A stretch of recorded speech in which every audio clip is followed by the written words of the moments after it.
1947 சொன்னாலே உங்க எல்லாருக்கும் ஒரு விஷயம் ஞாபகம் வரும். அதுதான் இந்தியாவோட சுதந்திரம். அதே சமயத்துல இந்திய பெருங்கடல்லயும் ஒரு சுதந்திரம் நடந்துச்சு. அவங்க உடம்புல இருந்து 100க்கும் மேற்பட்டவர்கள் இந்திய பெருங்கடல்ல செத்தாங்க. அவங்க எப்படி செத்தாங்க, அவங்களுக்கு என்னாச்சு அப்படின்றத பத்தி தான் இந்த வீடியோல பார்க்க போறோம். நான் தான் அஜிரன். வெல்கம் டு மர்மமான கடல் உலகம்.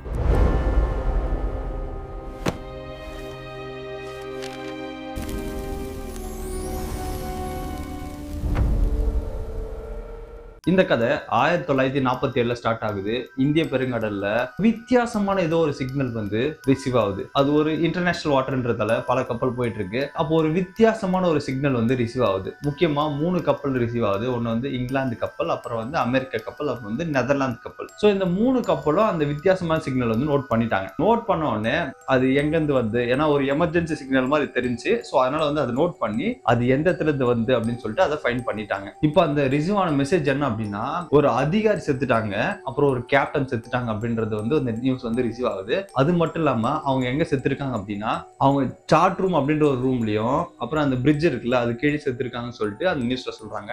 அது மட்டும் இல்லாம ஒருவேளை முழு குழுவுமே இறந்திருக்கலாம் அப்படின்னு சொல்லிட்டு அந்த மெசேஜ்ல வந்து ரிசீவ் ஆகுது. அதுக்கப்புறம் அந்த சிக்னலுக்கு அப்புறம் ஒரு புரியாத மெசேஜ் வந்து அவங்களால அதை வந்து டீகோடே பண்ண முடியல, என்ன மெசேஜ்னு சொல்லிட்டு. சோ அது வந்து ஒரு புரியாத மெசேஜா இருக்கு. கடைசியா 2 வார்த்தை மட்டும் புரியுது.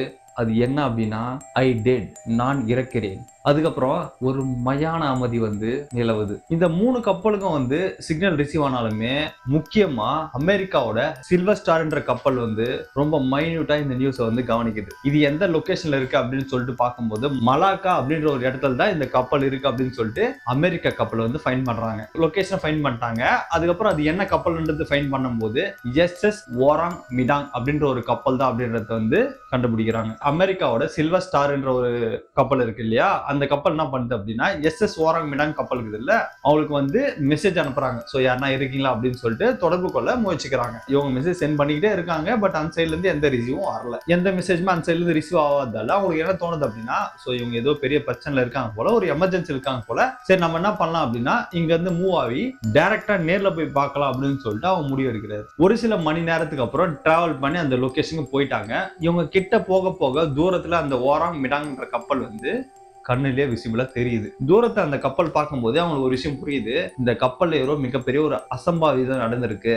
அது பார்த்தாலே தூரத்துல இருந்து பார்க்கும்போது அது தெரியுது அவங்களுக்கு. ஏன் அப்படி அவங்களுக்கு தோணுச்சு அப்படின்னா, அந்த கப்பலை பார்க்கும்போதே சுத்தமா லைட்ஸ் எதுவுமே இல்ல, ஒரு எந்த ஆக்டிவிட்டியுமே இல்லாம ஒரு டேமேஜ் ஆன, சக்தியே இல்லாத ஒரு டேமேஜ் ஆன ஒரு கப்பல் நின்று இருக்க மாதிரி தெரியுது. இதை வச்சு அவங்க சொல்றாங்க, சோ இது முற்றிலுமே டேமேஜ் ஆயிடுச்சு போல, ஏதோ பெரிய இஷ்யூ ஆயிருக்கு, அதனால டேமேஜ் ஆகி நின்று இருக்குன்னு சொல்லிட்டு இந்த எக்ஸ்பர்ட் மாலுமிங்க வந்து தூரத்துல இருந்து பார்க்கும்போது அவங்களுக்கு இது புரியுது. சில்வர் ஸ்டார் கப்பல் இருக்குதுல்ல, அது கண்டினியூஸா ஹார்ன் அடிச்சுட்டே இருக்கு. சோ ஒருவேளை யாருன்னா உள்ள பயந்துகிட்டு உள்ள ஒளிஞ்சிட்டு இருக்கலாம். சோ ஒருவேளை ஹார்ன் அடிச்சா யாருன்னா வெளியே வந்து எட்டி பார்ப்பாங்கன்னு சொல்லிட்டு கண்டினியூஸா ஹார்ன் அடிச்சுக்கிட்டே இருக்காங்க. ஆனா அந்த சைட்ல இருந்து எந்த ரெஸ்பான்ஸுமே இல்ல. இந்த அமெரிக்கா கப்பல் இருக்குல்ல, அதோட கேப்டன் வந்து ஒரு முடிவு பண்றாரு, இங்க தூரத்துல இருந்து பார்த்தால வேலைக்கு ஆகாது, நம்ம இங்க இருந்து அந்த கப்பல்ல போயிட்டு யாரா இருக்காங்களா அப்படின்னு சொல்லிட்டு செக் பண்றதுக்கு முடிவு பண்றாங்க. சில மாலுமிகளோ அதை எக்ஸ்பர்ட்டான ஆளுங்க இருப்பாங்கல்ல, அவங்களும் சரி ஓகே போய் பார்க்கலாம்னு சொல்லிட்டு முடிவு பண்ணி இங்க இருந்து அந்த எஸ்எஸ் ஓராங் மிடான்ற கப்பலுக்கு போறதுக்கு வந்து ரெடி ஆகுறாங்க. சோ இவங்க பிளான் பண்ணிட்டாங்க, இந்த போட்ல இருந்து அந்த எஸ்எஸ் ஓராங் மிடாங், அதான் டேமேஜ் ஆகி நிக்குதுல்ல, அந்த போட்டுக்கு போலாம்னு சொல்லிட்டு போயிட்டாங்க. அந்த போட்ல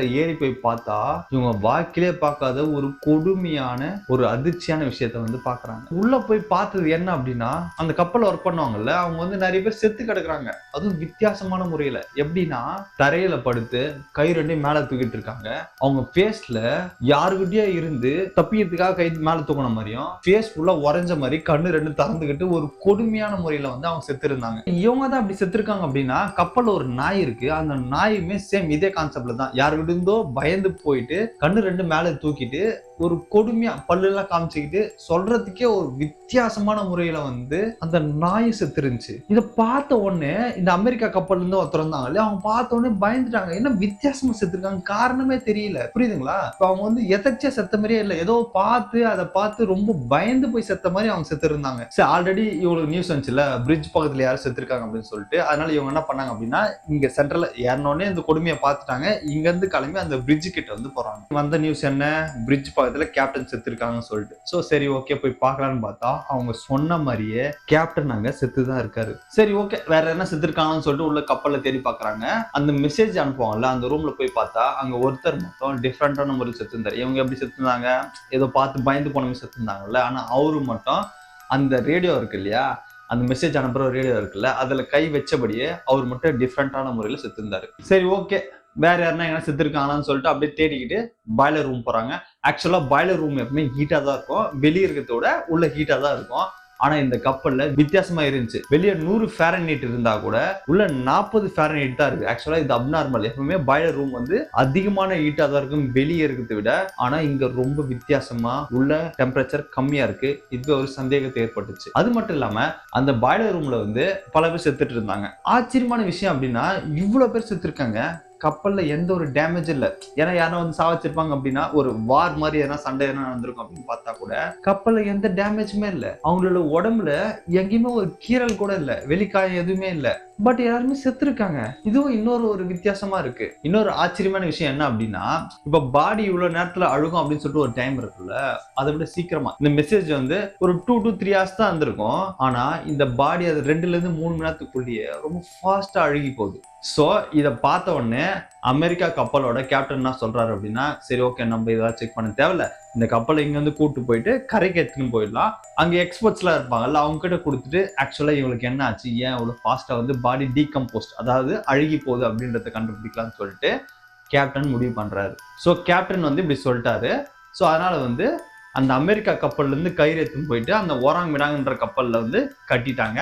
கட்டிட்டு இழுக்க ஸ்டார்ட் பண்றாங்க. அப்படி இழுக்க ஸ்டார்ட் பண்ணும்போது அந்த ஓராங் மிடாங்கன்ற கப்பல்ல இருந்து கரும்புகை வருது. என்னன்னு தெரியல, சடனா வந்து புகை வருது. ஒருவேளை வெடிச்சிச்சு என்ன பண்றது அப்படின்னு சொல்லிட்டு அந்த கப்பல்ல இருக்கிறவங்க வந்து அந்த கயிறு கட் பண்ணிட்டு அந்த ஓராங் மிடாங் கப்பல்ல இருந்து அமெரிக்கா கப்பலுக்கு வந்துட்டாங்க. இவங்க இந்த கப்பல்ல வந்து கொஞ்ச நேரத்திலேயே இவங்க கெஸ் பண்ண மாதிரி பயங்கர சத்தமா வெடிக்குது.